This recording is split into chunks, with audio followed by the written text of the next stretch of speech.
The day is over. Whatever it held, it's behind you now. Tonight's story isn't just for sleep. It's for softness, for slowing down. Subscribe if you'd like more gentle moments like this one. And let me know, when do you usually listen to these stories? The Man Who Returned to His Childhood Street. I didn't plan to go back. Not really. I was only passing through the city, a detour on the way somewhere else, when the name on a road sign tugged at something old in me. I hadn't seen it written in years. Langdon Street. It looked small from the highway, like a sentence whispered in a conversation long since forgotten. Still, I took the exit, maybe out of curiosity, maybe something softer, something quieter. The streets nearby had changed, but not completely. The corner store was a bank now. The diner was still there, though the awning had faded from red to pale orange. And then, as I turned the last corner, there it was, my street. Smaller than I remembered, quieter too. The trees we used to climb had grown heavy, their branches dipping lower with age.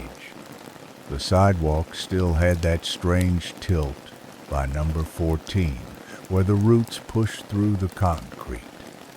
I drove slowly, letting my eyes trace the curve of each house like the lines of a familiar face.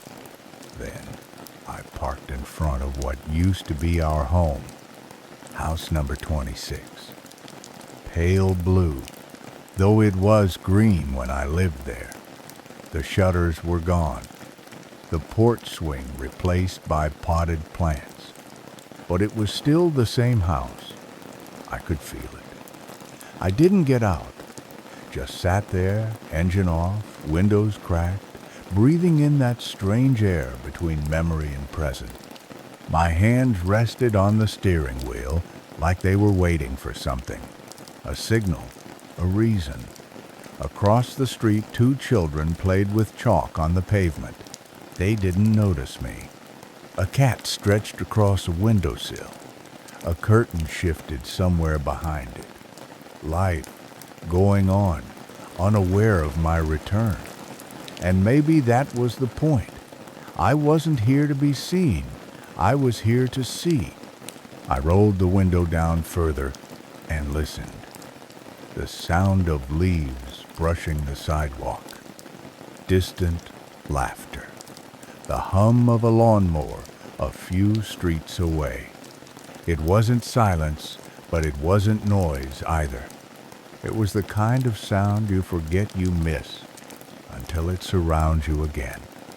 And I thought about the boy who used to sit on those same steps, eating orange popsicles, waiting for nothing in particular. The boy who used to listen to the rain hit that very roof like it was a song just for him. I didn't feel sad, just softened, as if I had carried something too tightly for too long. And this street, this place reminded me I could set it down for a while. I whispered, "You're safe now," though I didn't know exactly who I was speaking to. Maybe the boy I was. Maybe the man I've been trying not to forget. I stayed until the street lights flickered on, one by one, casting a golden glow that made every porch look like a memory. And then, gently, I turned the key. The engine sighed to life. But I didn't drive away just yet. I waited, letting the night settle in around me like an old coat I hadn't worn in years, but somehow still fit just right. The next morning I walked, not far, just the length of the street and back, like I needed to prove to my own feet that it still existed. I passed by number 19, where Mrs. Halber used to give out warm gingerbread on Halloween. Her name was long gone from the mailbox, replaced by someone younger, judging by the bright red bike leaning against the fence. Number 22 had new shutters. Number 28 had solar panels now. But number 26, our house still stood quietly across from the place I was headed. There used to be a big oak tree in the empty patch of grass across the street. The kind of tree that knew how to hold time. Its trunk had a split in the middle like a wide mouth, and in that hollow my father once placed a folded paper airplane with my name written across the wing. I remember sitting there, barely 8 years old, holding the note like it was treasure.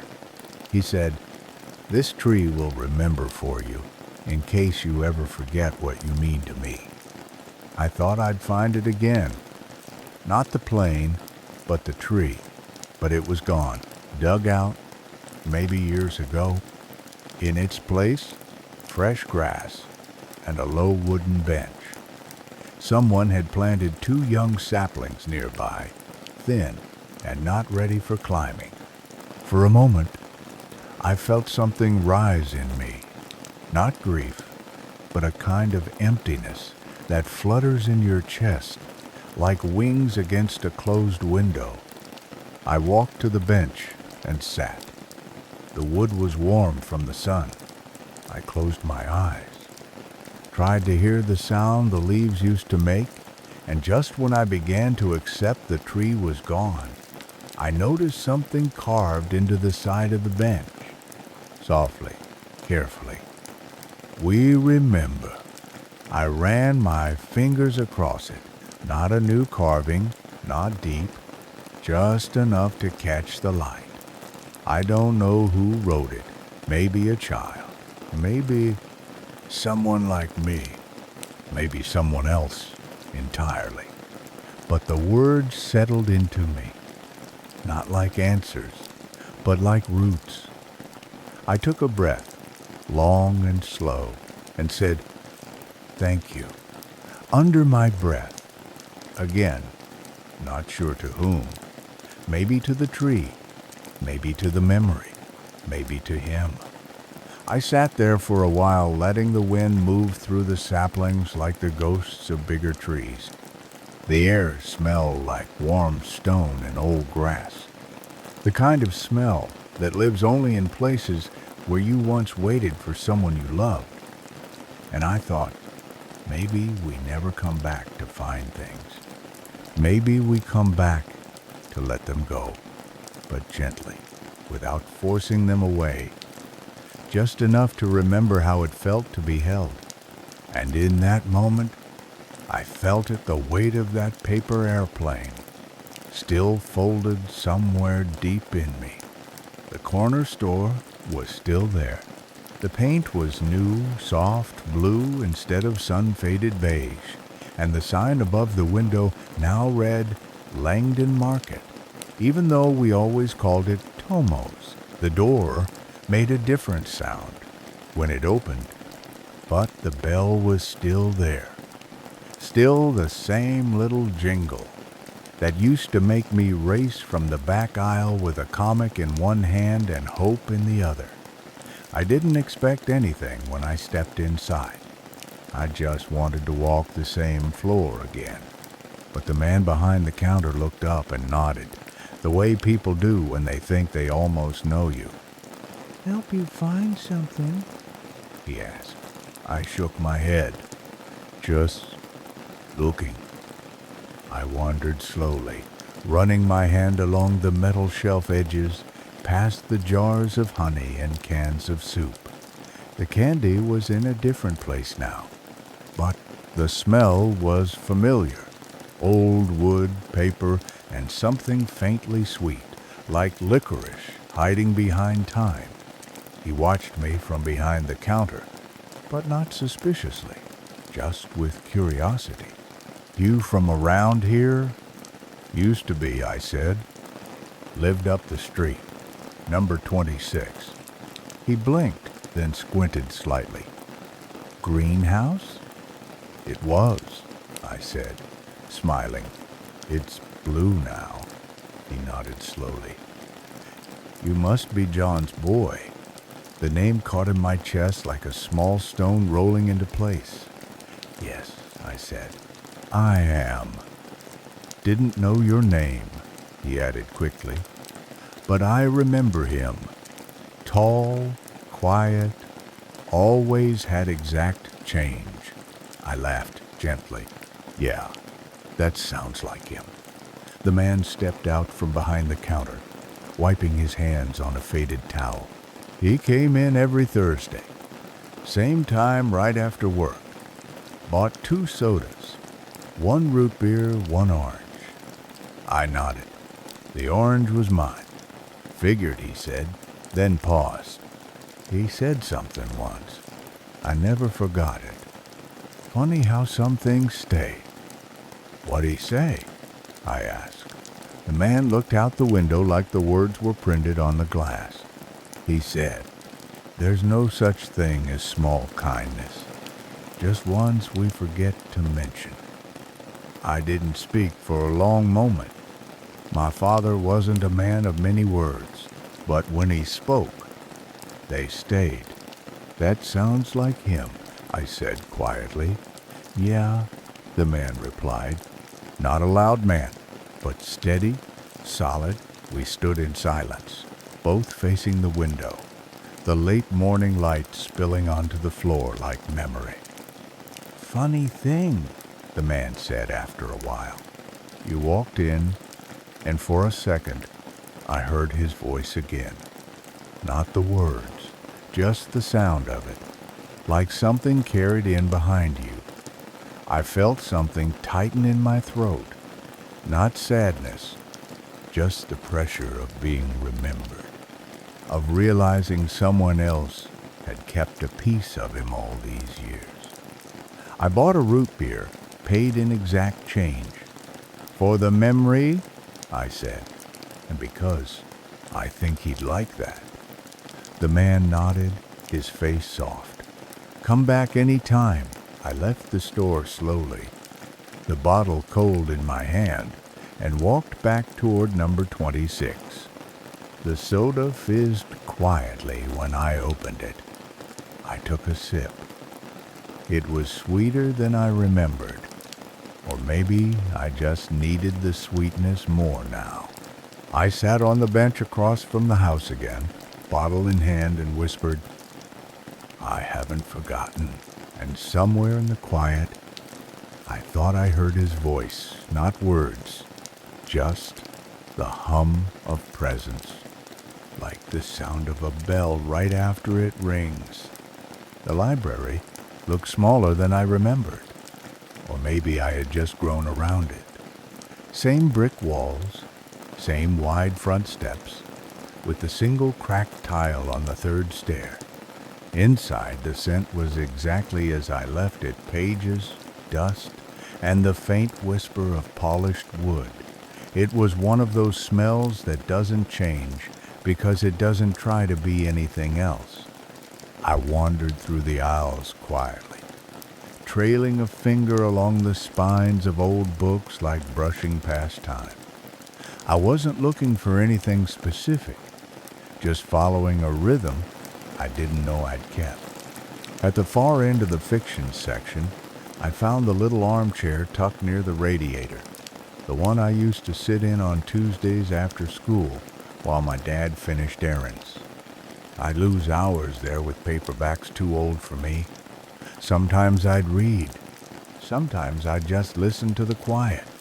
I pulled a familiar volume from the shelf, The Wind in the Willows, and opened it without thinking, pages thumbing past like they knew the way. Then, something slid out, a photograph. Slightly faded, the edges curled. Me, maybe 8 or 9 years old, grinning with 2 missing front teeth, holding a balloon that looked far too big for my body, standing beside me. My father, not smiling, but not stern either. Just resting a hand gently on my shoulder like anchoring me. I blinked. Not from shock, from recognition.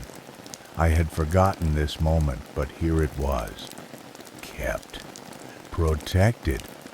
But then I turned it over. There was writing. Neat, careful, cursive in blue ink. Not mine. Not his. It read. He didn't smile in pictures, but he did in the pauses between them. This one caught the pause.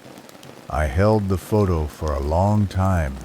Read the words again and again.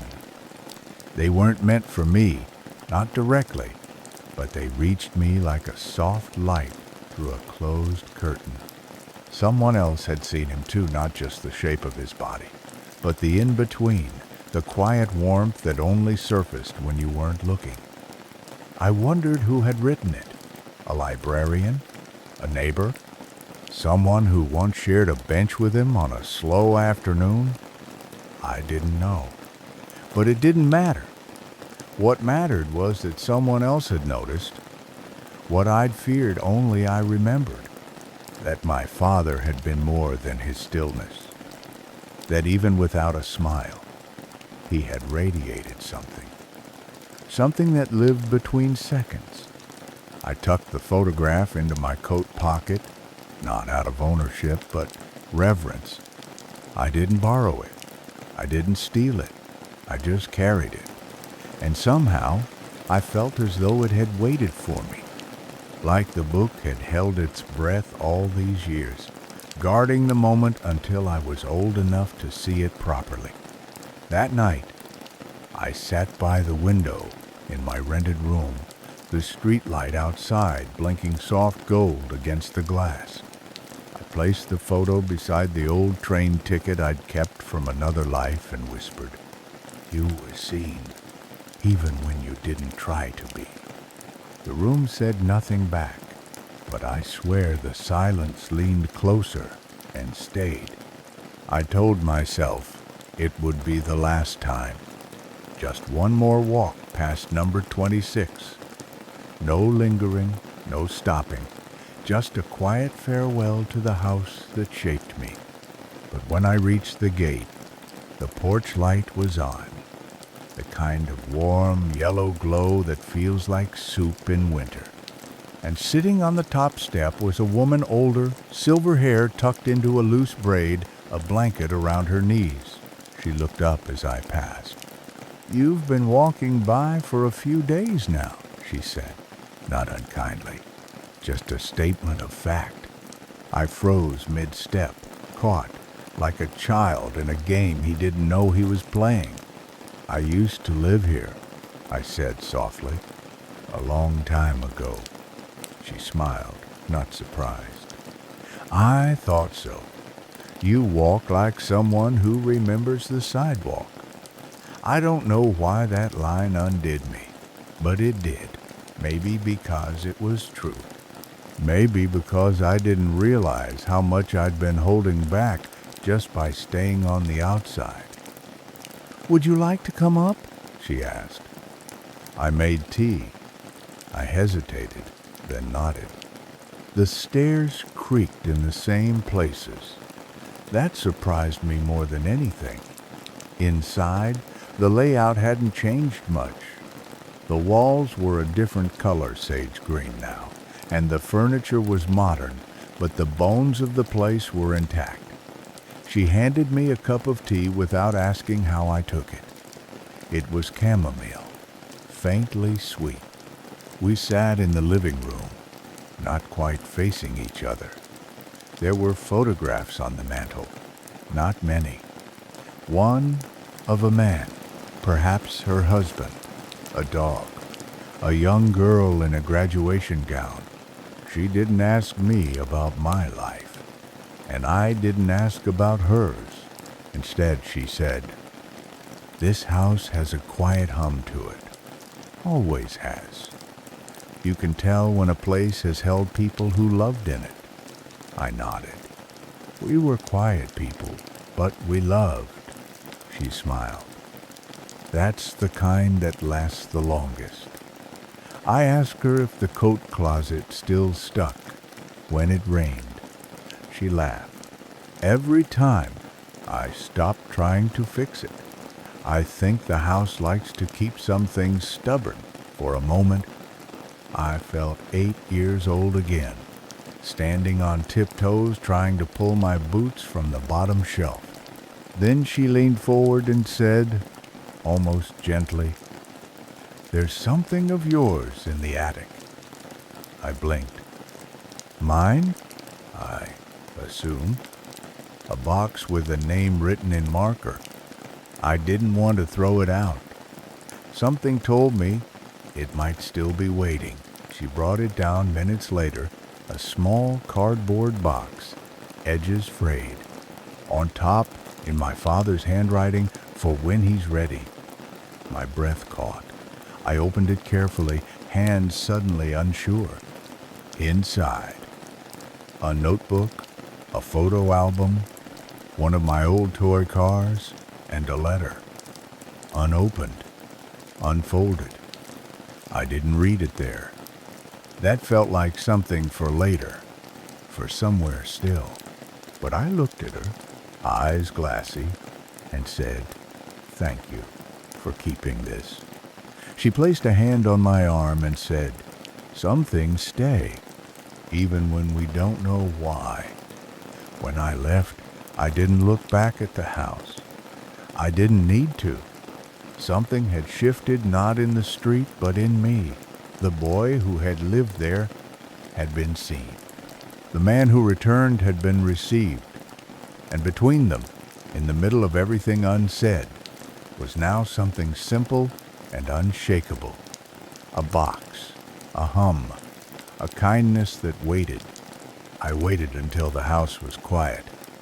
Not number 26, my rented room, 2 neighborhoods over, with one lamp and a window that looked out onto power lines.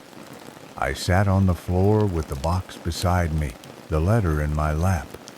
The envelope was thin, yellowed at the corners. My name on the front, in his unmistakable writing firm, slanted slightly to the left. I ran my thumb along the edge before opening it, as if I needed one more second of delay. Then I unfolded the paper, just one page, but not what I expected. No greeting, no "dear son," no mention of me. Instead, it began, "There was once a little boy who laughed like thunder rolling across a wooden floor. He laughed at clouds shaped like cats, and at the way pancakes never landed right when flipped. But one day, something small happened, something no one else noticed, and the boy stopped laughing. Not entirely, just enough for the world to miss the echo." I stopped reading there for a moment. The writing was clean, precise. He'd taken his time. The man who raised him didn't notice right away. He kept making pancakes, thinking it was just a bad morning. He told jokes. He pointed at clouds. But the boy's laughter didn't return. The man wondered if it was gone for good. The words were quiet, unafraid of silence. So the man started collecting small things, little joys, bits of peace. Not to fix the boy, but to hold the space until the boy was ready to return to it. He left folded notes in books. He saved drawings on the fridge, long after they faded. He learned to sit quietly beside him without asking questions, because the man knew laughter is not something you chase. It's something you invite. I read the last part slowly, like breathing. And one day, not loudly, not suddenly, the boy laughed again. It wasn't thunder. It was the sound of wind in tall grass. And the man, who had waited with both hands open, said nothing. He just smiled and let it be. There was no signature, no "Love, Dad." Just a line at the bottom in smaller handwriting. "If you find this, it means you kept something I hoped you would." I folded the letter carefully, not out of ritual, but respect. Then I sat for a long time, letting the quiet press around me like a soft blanket pulled up to the chin. I didn't cry. I didn't need to. Something had settled, not like an answer, but like a hand resting gently on your shoulder after all the questions have gone quiet. Later that night, I stepped outside. The air smelled like old pavement and coming rain. I looked up at the sky. There were no clouds shaped like cats, just stars. Still, I smiled. Not thunder, just wind. And it was enough. The next morning, I rose early, before the buses, before the corner cafe opened. The streets were still soaked in that blue-gray hush that only exists before the world stretches fully awake. I made tea and sat with the box a final time. The toy car, the photo album, the note. I didn't need to carry them anymore, not all of them. Some things had already settled in me. Others could stay where they belonged, in memory, not in motion. But something else stirred. A small thought, a need, really, to leave something behind, not to be found now, not for applause, just so the line didn't end with me. So I took a notebook, a new one, unlined, simple. On the first page, I wrote the name of the street, Langdon. Then, underneath it, in smaller writing, "If you are walking here, I hope you're not in a hurry." And I began. Not a letter, not a journal. A map of moments. Page by page, I marked them. Not with street numbers, with feelings. Here's the fence where I once hid from the sound of my father's voice when I thought silence was safety. Here's the cracked sidewalk tile where my shoelace always caught, and I learned how to fall without making a sound. Here's the window across from our porch, where I saw a woman in curlers dancing with her cat, and learned that joy doesn't ask permission. I kept writing, not fast, but gently the way you trace something before you let it go. Toward the end, I included a page with no text, just an outline of an open door sketched in pencil, and under it, sometimes the way back isn't a direction, it's a recognition. When I finished, I tied a thin string around the notebook and placed it in a small wooden box, not unlike the one the girl had used for her unclaimed goodbyes. I didn't bury it. I didn't hide it. I placed it in the hollow of a tree at the edge of Langdon Street. Not the same tree as before. That one was gone. But this new one had a soft bend in its trunk, like it was leaning in to listen. Before I closed the box, I added one final note on the inside of the lid. This isn't a story. This is proof that someone stood here once and felt everything you're feeling. Take what you need, leave what you can, and be gentle with the street, with the silence, with yourself. Then I closed it, left it there, and walked. I didn't turn back. I didn't wait to see if someone would find it. That wasn't the point. The point was, something had been handed to me, and now I'd handed something on. Not finished, just continued. I left the next morning before the sun had fully broken through the fog. No fanfare, no long glance back, just a slow closing of the door to the rented room, a soft click, and the wheels of my suitcase murmuring across the uneven pavement. The street was still asleep. Windows closed, curtains drawn, the whole neighborhood breathing in its sleep like a tired lung. I walked past number 26 without stopping. I didn't need to see it again. I knew it now, not as it had been, but as it was, and that was enough. The train station was quiet, save for a distant announcement echoing through the halls. I bought my ticket in cash, the way my father used to do. No rush, no hesitation. I sat by the window once on board, coat folded on my lap, the old photo still in my pocket, and the letter folded neatly behind my wallet. The train pulled away with a low hum, that steady rhythm that always feels like both departure and return. Fields passed, trees blurred, towns blinked in and out of view, but I wasn't watching the landscape. I was listening, not for sound, but for something quieter. Inside me, something had settled, not a solution, not a resolution, just stillness. My father's voice wasn't in my ears. It wasn't in the letter. It wasn't in any tape or memory. It was in the space between things, the silence between questions, the warmth between words. He didn't say goodbye, not in the way people expect, but I could feel his presence in every quiet decision I had made in the last few days, in every step taken slowly, in everything I had chosen to keep. In that moment, I realized I wasn't looking to carry him anymore. I was learning to walk beside him in my own time. I closed my eyes. The train swayed gently.